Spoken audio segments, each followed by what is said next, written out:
അന്യായമായത് ഭക്ഷിക്കരുത്, അന്യായമായത് തിന്നരുത്, സമ്മതമില്ലാതെ അന്യന്റെ ഉടമസ്ഥതയിൽപ്പെട്ടതിനെ അപഹരിക്കരുത് എന്ന് മുഹമ്മദ് മുസ്തഫ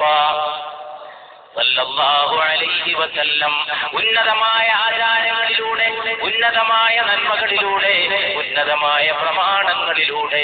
ഉന്നതമായ ജീവിത ബോധനത്തിലൂടെ, നന്മയുടെ തിരുവന്ധാവിലൂടെ, ഇന്ന് പണമാണെങ്കിൽ പണം, ഇന്ന് പണത്തിന് വേണ്ടി എന്തും, എല്ലാം പണത്തിന് വേണ്ടി, എല്ലാം പണത്തിന് വേണ്ടി, കലാരംഗം പണത്തിന് വേണ്ടി, സാഹിത്യരംഗം പണത്തിന് വേണ്ടി, എല്ലാം പണത്തിന് അടിയറ വെച്ചപ്പോ വില കുറഞ്ഞ്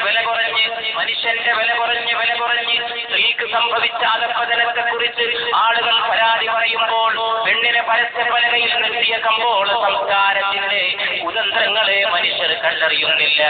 അവിടെയും പണമാണ്. മാതാവിന്റെ സ്ഥാനത്ത് നിർത്തേണ്ട, പെങ്ങളുടെ സ്ഥാനത്ത്